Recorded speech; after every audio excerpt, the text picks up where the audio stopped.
Okay, so hi and welcome to the 7th episode in the Workout Virtual Book Tour with Jurgen Appelo.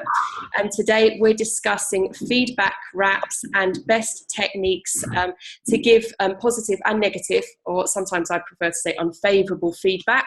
And today Jurgen is joined by Andrea Darabos. Many of you will know her already. She's a Management 3.0 facilitator and a lean champion, and the owner of Lean Advantage. And so Andrea has a few ideas of her own on how to give constructive and successful feedback. So welcome, Andrea, to our session today. Let's kick off with Jurgen, who will introduce the recipe for great feedback wrap. So go ahead, Jurgen. Let's start. All right, thank you, Louise. What a great introduction together with your co-assistant. My co-host for the evening. Co-host, exactly. Wonderful. So, hello everyone. It's awesome that you're joining us again.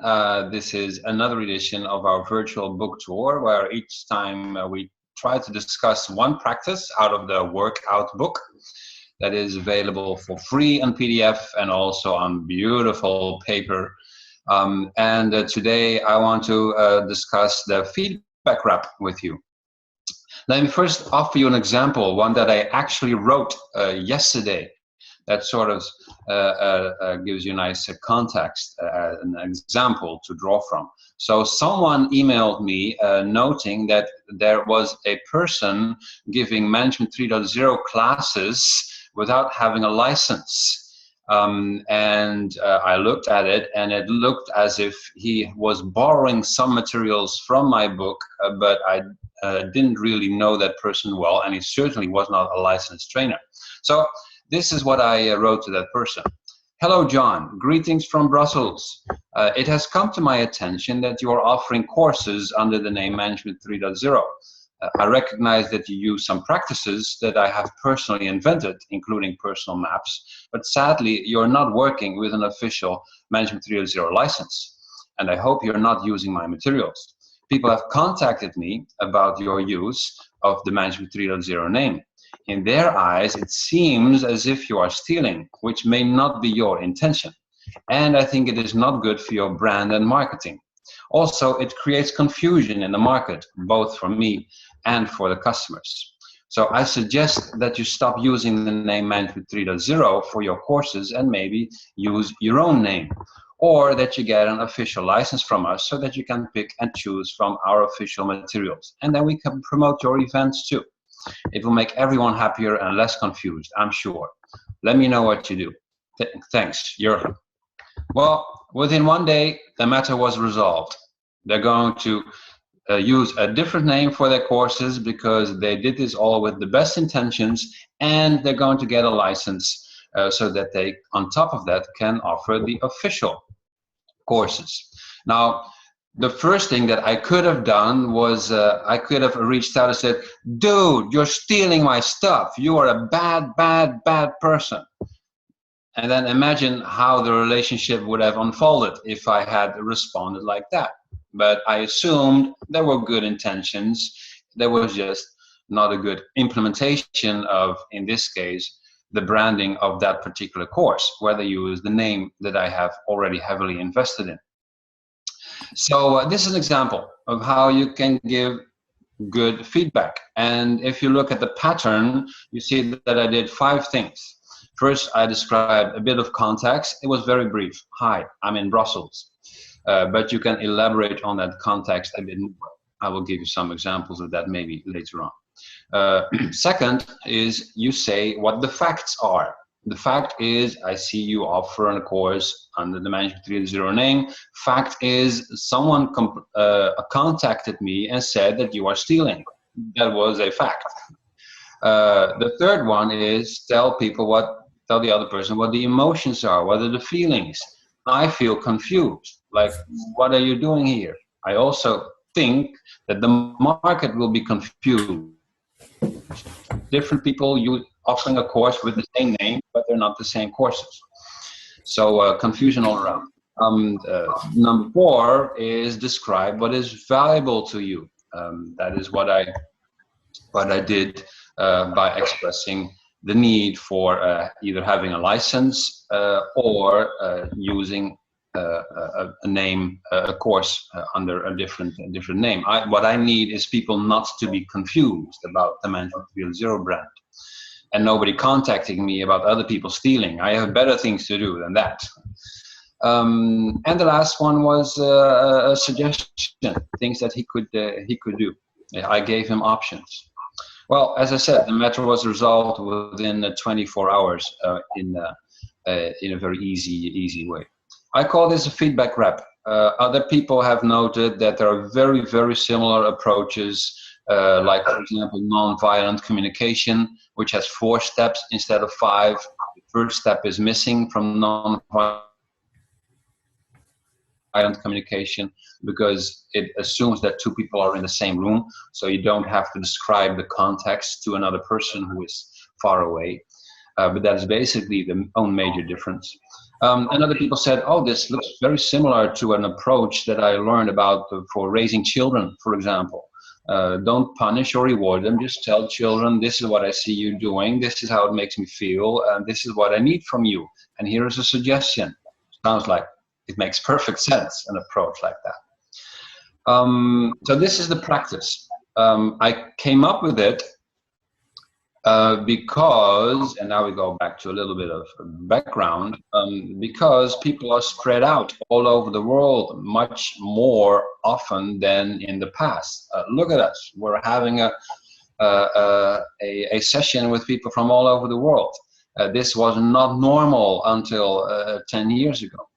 And we see that in companies as well. People spread out, they have distributed teams, remote working, flex time, you name it. They are very often not in the same office. But still, we need to be able to give people fast feedback in a respectful, honest, constructive way.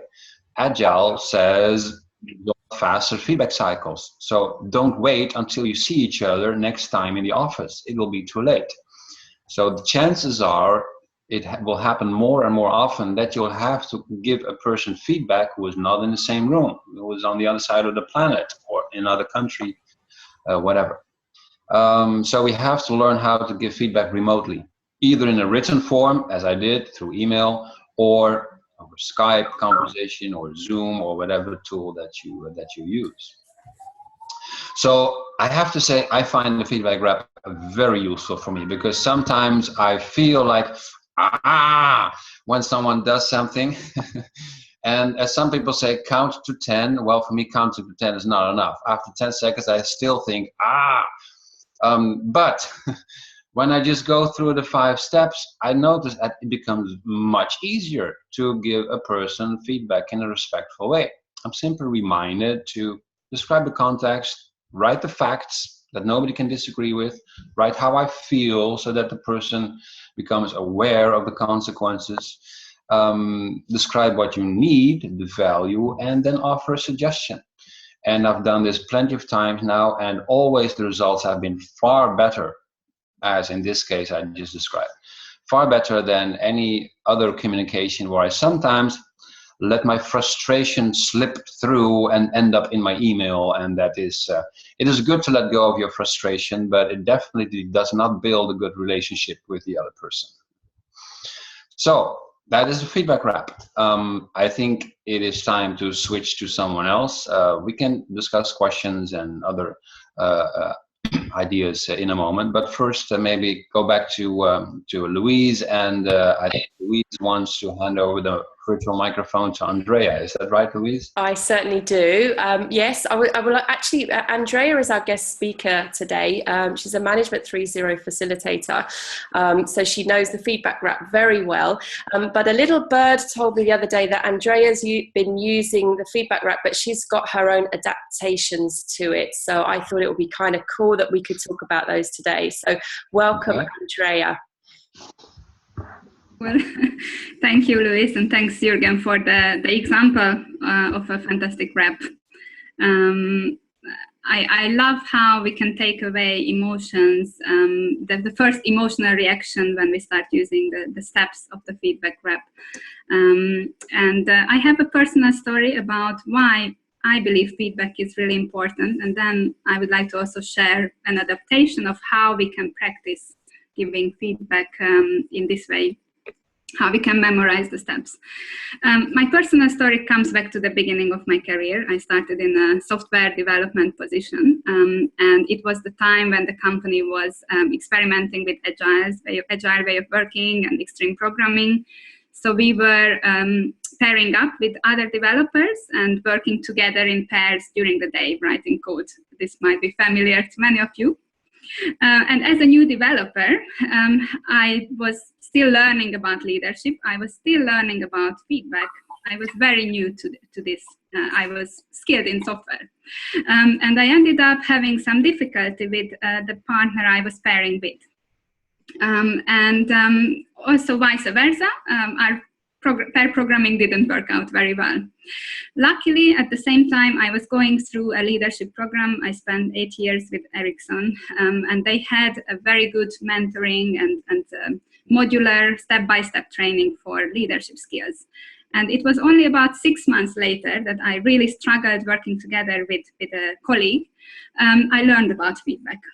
And by that time, our relationship was completely alienated. We couldn't express the conflict. We had emotions. We didn't really communicate. And it was a big aha moment for me that, you can actually repair and improve communication through timely feedback. And I have waited for 6 months. So this is the personal story, and obviously I tried to practice feedback from then onwards, and it was one of the early versions of nonviolent communication that we learned at that time. What I like about the feedback wrap, I definitely like the addition of the context as the first step, because as Jurgen mentioned, we are not always face-to-face. And even if we are sitting together, pair programming, we might have a condition, a background story that we have just moved house and all our stuff is still in boxes, and we have a more stressful few days behind us. It's worth sharing that context. And I know a lot of teams in offices, in agile teams, who have regular check-in in their stand-ups. They talk about emotions and how their context, how they come to the office. So that's the why and why I find it interesting. And maybe how you could practice feedback wrap yourself and in your teams. So one tip.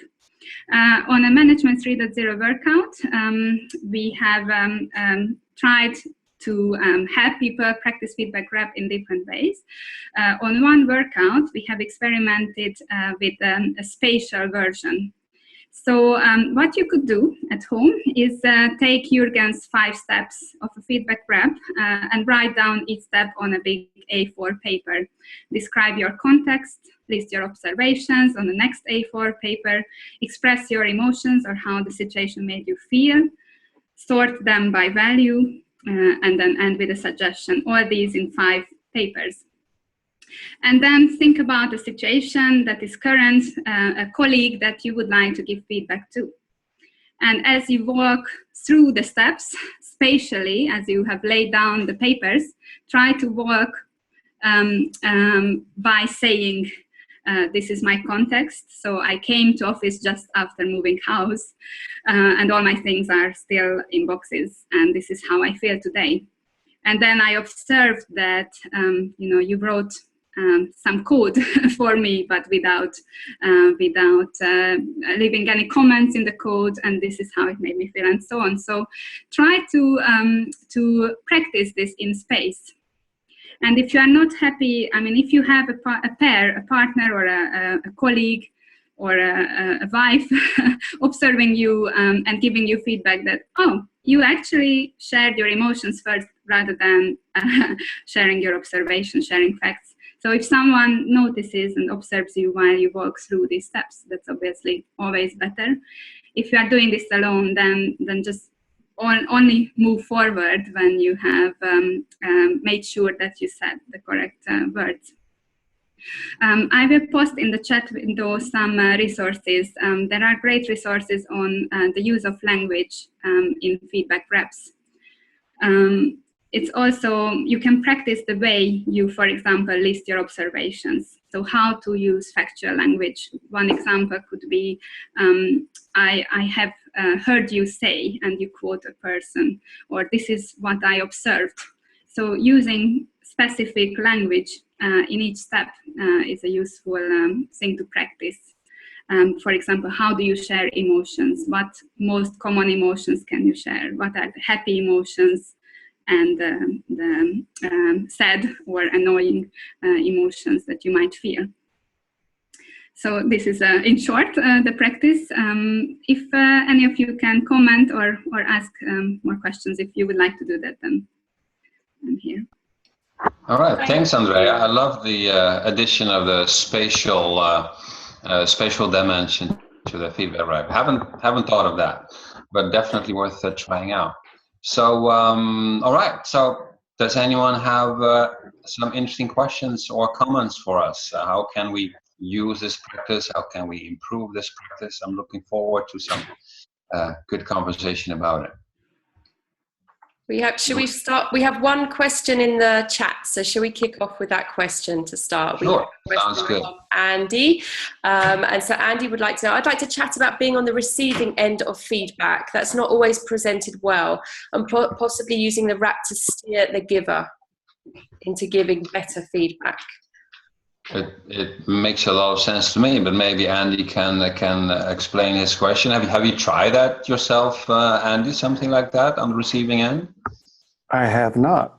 So I've usually been on the side that we're talking about and focusing on today in my role as a coach and giving. But it occurred to me as you were describing it, there's the flip side to all of this, that we're often on the receiving end, and the person not aware of this model can just come out of the box. You know, you didn't comment in your code. Damn it again, Andy. And I just thought, is it possible to model the feedback wrap by saying, well, slow down a bit, you know, and then go through the 5 steps. Where are you? You know, what was your morning like? So let me get clarity on what you see here. And it sounds like you're pretty pissed off. I think that might help propagate it too. In our relationships with the people we work with. So, you know, use it and teach it both as a presenter and a receiver. Right. I definitely agree. I like the idea. I haven't really thought of it myself, but it does remind me of some of the stories that I did read in the nonviolent communication book, where indeed what's his name? Marshall Rosenthal, I believe, was describing some stories where he was on the receiving end, like being complained in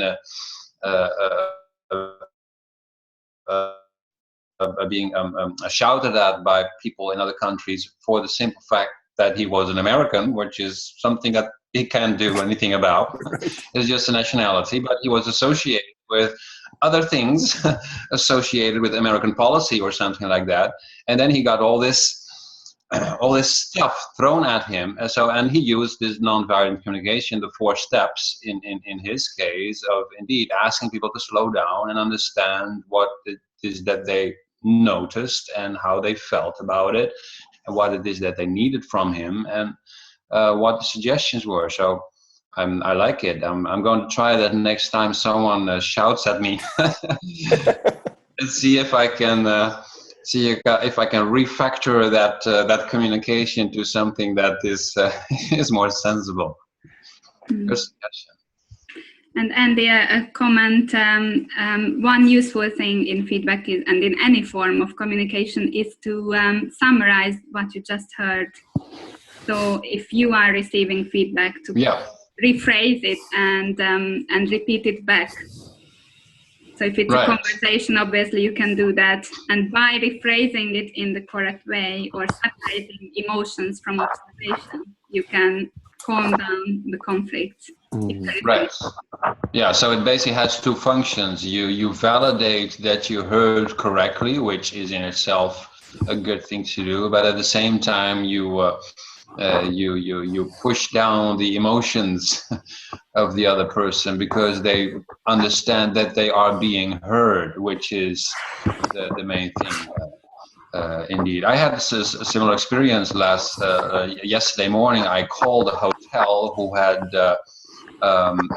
taken money twice from my credit card, and I was a bit annoyed by that. And I had called them, and I wasn't called back as they had promised. So the next day I called them again, and I started with, "I am an angry customer." That was the first thing I said.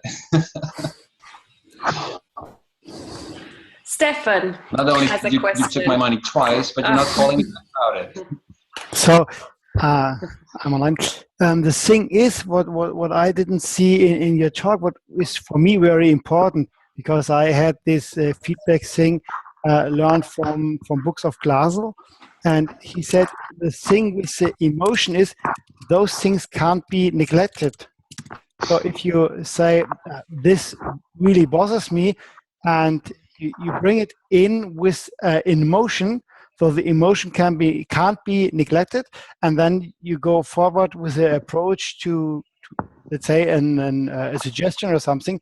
So he really had these 3 steps: the observation, the feeling, and the addressing. And I think your thing is a little bit more detailed. I personally really like it, and yesterday I read it, and today I used it, and it worked really good. So compliment, and it's already incorporated into my project management script, which is which I stand back from the sandwich thing, which I reviewed in my mind with your speech on the YouTube channel, and then I think this was great. Thank you. All right, good to hear that. By the way, in my travels around the world, I noticed that some people are reluctant to add the emotional part, to explain how they feel about something that has happened. Some people literally told me, no, you shouldn't go there. You should only address the facts and then tell people what you need. But personally, I disagree. I think the other person has a right to understand, to be aware of the impact on a person. It doesn't mean that you make the other person responsible for your own feelings. Only you are responsible for your own feelings. But other people have the right to be aware of the possible consequences of what they do, the kinds of feelings that their behaviors generate. Like I was annoyed when I called the hotel, and they were able to, by rephrasing what I had experienced, I settled down. My emotions came to rest. Yeah, it is important to tell people what you feel, but not always easy. I notice when I write a feedback wrap for a person and I am furious, then I don't write furious in my email. I use another word that is perhaps less strong, but still a feeling, nevertheless. I think Maya and Errol in California want to ask a question. All right. So we really liked Andy's comment about reverse, 5 steps. I think it's actually really, we realize we do it sometimes instinctively, trying to, get the conversation back to a manageable, way or level. But having steps in front of you actually really probably would help. So we'll work on that. We have two questions. One is we have a company-wide system. We have a software development company, and we have a company-wide system for giving feedback, where people kind of enter comments on each other, and there is a reluctance to use that system because people sometimes take it negatively, and then there's a people feel a big difference when giving verbal comments to somebody as opposed to entering into a system that gets kind of saved for perpetuity. we are looking for.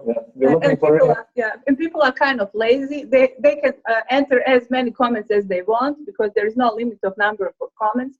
And we have like 5 different categories where you can, enter your feedback, and feedback can be either meets expectation or exceed expectation or needs improvement. And for each of these categories, they should enter some kind of comments, And So maybe the question would be, are there any suggestions or ideas of how to adapt the ideas from this 5-step process to some sort of automated feedback system, what we have. So that'll be it for now. Okay, so my own thoughts is compliments go public, criticism is private. That works best in my experience. So my team has a merit money system implemented, which is always about the positive things that we do, that we compliment each other for. It is the nature of the system is only positive reinforcement, good behaviors, and good outcomes that we reward each other for. When something needs to be addressed that should be an improvement, I prefer one-on-one with that person. And I prefer not to enter it in some kind of system where I have to pick needs improvement from a drop-down list or whatever. That's not my preferred approach. It makes me think of traditional HR systems that try to do the right thing but are having it completely wrong, which I call management 2.0. It is well intended, but it backfires often.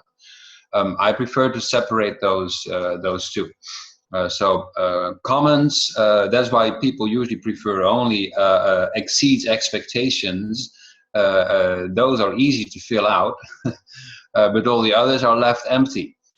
Because once you put it in some kind of system, people assume that that it is public. Other people will see it, not only the person for whom you have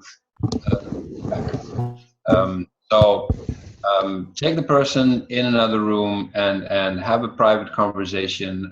Send that person a message over Slack or whatever if you cannot have a face-to-face, or organize a Skype call. But I would prefer to have all the difficult topics not logged into some kind of company diary or whatever. That's my thought. We totally understand that line of thinking, and when we were a smaller company, that's definitely how we resolve things.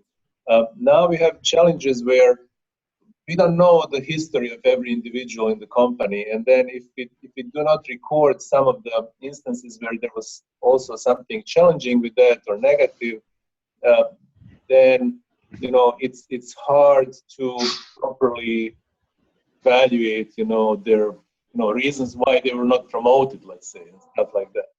Right. Their managers change over time and so on, and then suddenly there's a question: how come this guy has not gotten a new title or new raise or something? And then if we don't have that history, it's hard. So how and plus these informations are private. It's not public. Like no one else is gonna see, only that person and that somebody mentor or manager of that person if the person got one answer. So it's not public that everybody can see that. Yeah, I understand. This is a reason why HR departments keep dossiers about people, and that is for valid reasons. I just read yesterday the reply of Amazon to the famous article in New York Times just a month ago, which was sort of a scathing review of Amazon and its working environment there. But it turned out that one of the former employees who complained about Amazon and who had been quoted in the article, it turns out that person had been a fraud. He had been a fraud when he worked for Amazon, and he was fired for that reason because he had been faking records in the system. It is good to be able to reproduce this. This is why we have dossiers about people, because yes, among all the good apples, there might be one or two bad ones, and you need to remember for later on. So yes, that is also why I offer the feedback wrap as a suggestion to give someone written feedback, because this might become a note in a dossier of a person if you need to professionalize as an organization. I don't mean that they all should end up in some kind of CIA kind of archive about everyone. But there are valid reasons for some behaviors that have taken place to document those, and people need to know. They need to know that something happened that needs to go on record just for the heads of HR or whatever it is in your company, because it might be important for later. That's part of professionalizing as an organization.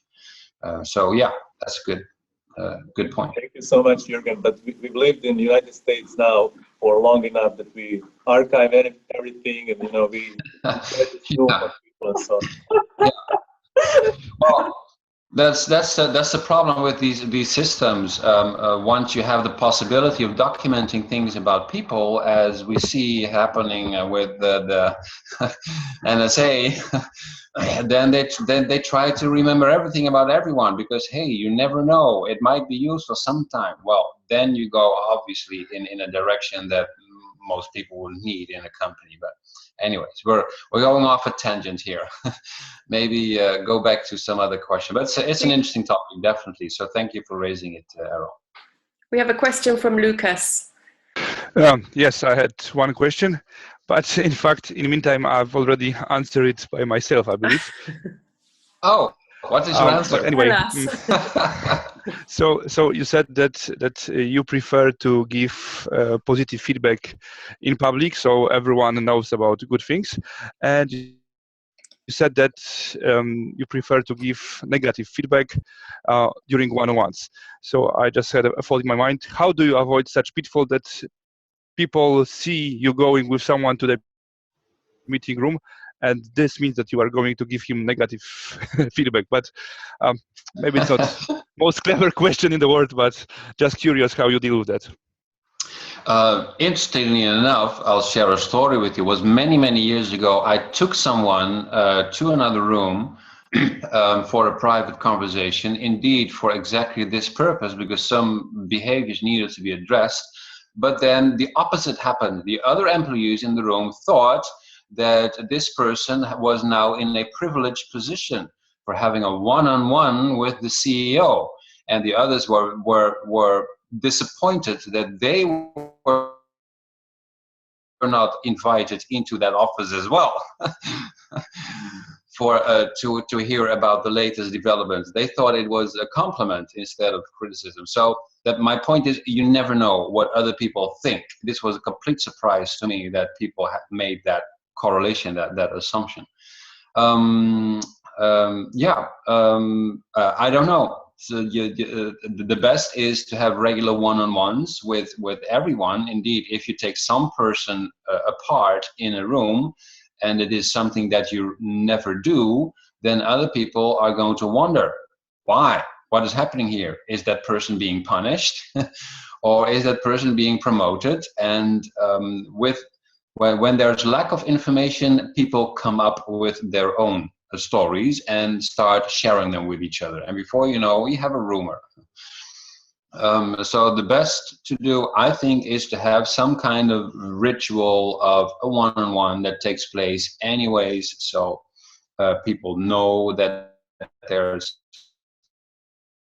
a conversation once every 2 or 3 weeks. I did that for a good number of months long ago, after they stopped working for me, but I know they work for other people quite well, so it's your own choice. That's the best I can come up with, basically. Maybe someone else has a suggestion how to deal with that. Nobody?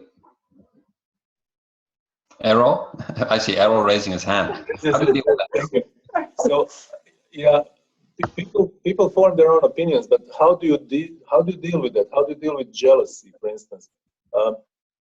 We have a team member in one of the teams, and that customer is always happy with it. And it's a stressful project. There are a lot of working hours and so on. But customer always singles out this one team member, and they're always full of praise for them. And we have a policy: wherever we hear a praise from the customer, we share it with everybody on the team. So now we have people who are jealous. They're like, oh, she's nothing. We work harder, and so on and so forth. So how do you balance it out if you never mention anything negative about anybody? And it's just like, how do you spread that around? I don't know, anybody. Yeah. I don't have all the answers. I'm sorry. Okay.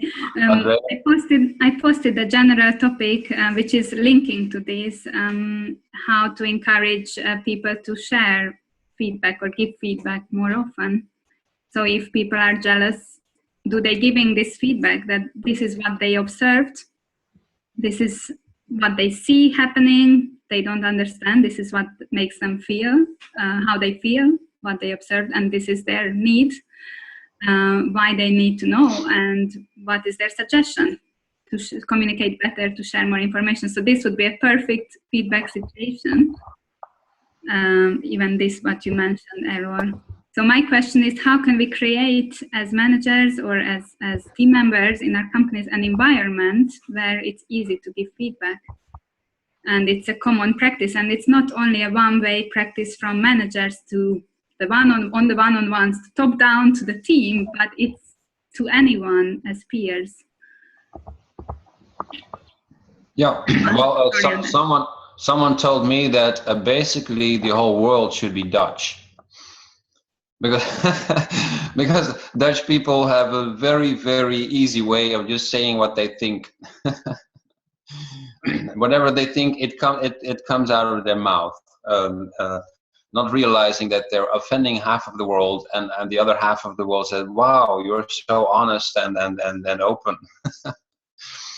Yeah, that was J.B. Rainsberger, by the way. He said if everyone was Dutch, the world would be much easier. But sadly, no, only a small number of people are Dutch, and the rest will just have to applaud along, I suppose. But yeah, you can create an environment where, indeed, where people are used to work in a Dutch-like situation, where frustrations and annoyances but also happy things are easily shared. And that is a management responsibility. The main responsibility of managers, I think, is to create the culture of the organization, where good things happen and bad things don't happen.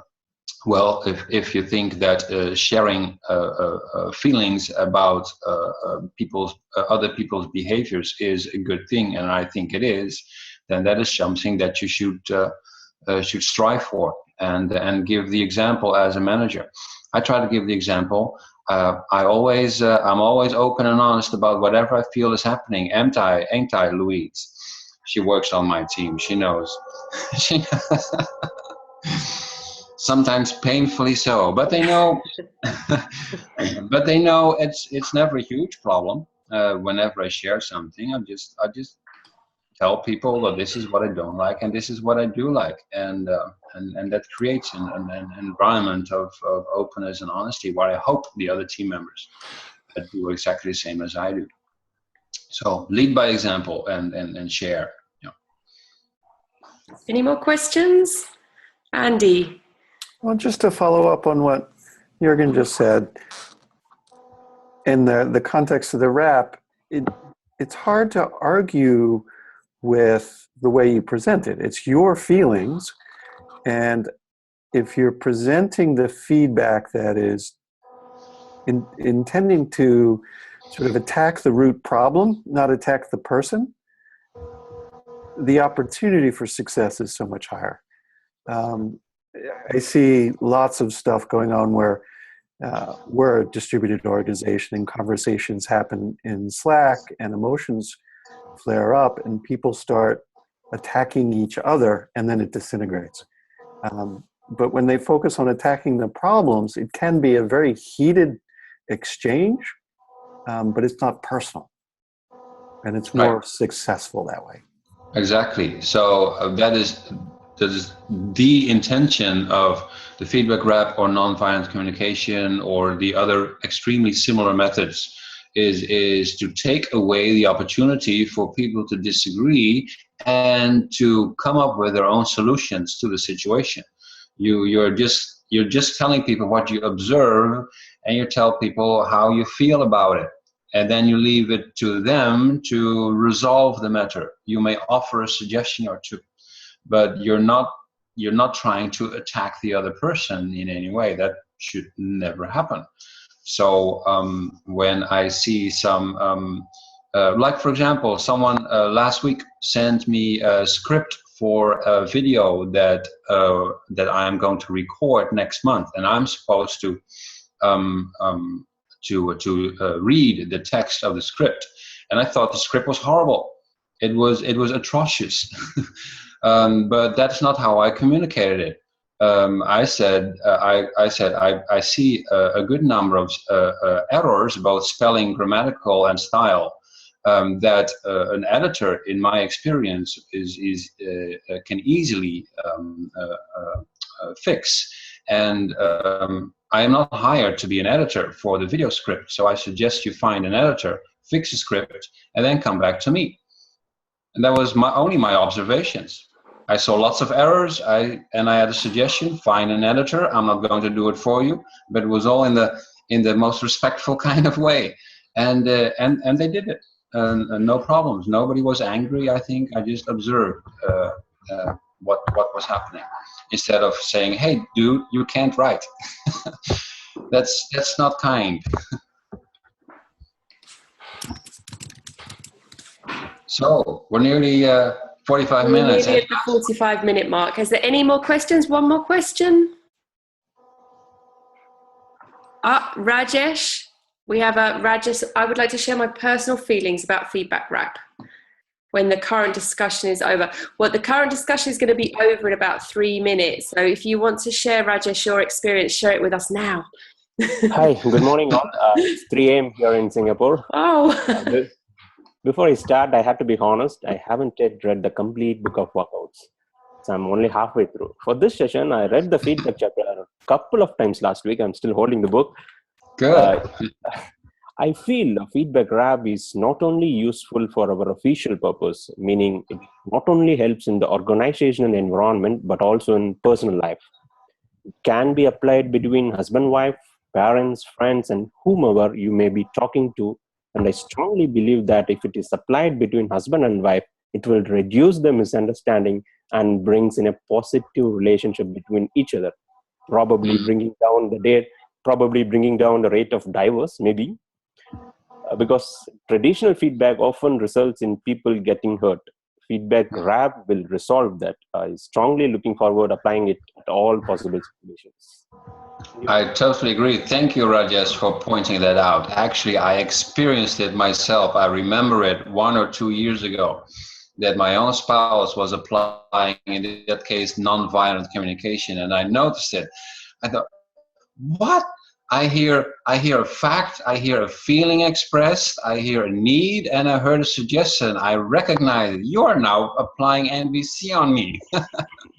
And there was nothing I can do about it, but it was totally respectful. So that was a good thing, I think. So I totally agree. This can also be useful in relationships, but also, as I said, with children. When you see behavior of children that you don't really like, if they're unable to understand your language, tell them, and that's a tip for Louise. I'll be using feedback wrap right after this session. Right. This is what I see you have been doing. This is how it made me feel. This is what I need. And here's my suggestion for our next virtual book tour session. So thank you, everyone, for joining. is most awesome. The next call, the next virtual feedback, virtual book tour session will be scheduled end of November. Am I right, Louise? Yeah, it's November the 30th, and we're talking value stories and culture books. So we'll be sending out the invitation in the next few weeks. So we hope you'll be joining us. Cool. Look forward to that. Good topic. Thanks everyone for joining. Thank you. Thanks so much. Hope to see you next time. Oh, and I will send out, Bye. yes, Lucas, I will send you the chat, what's in the chat. Okay? Thank you.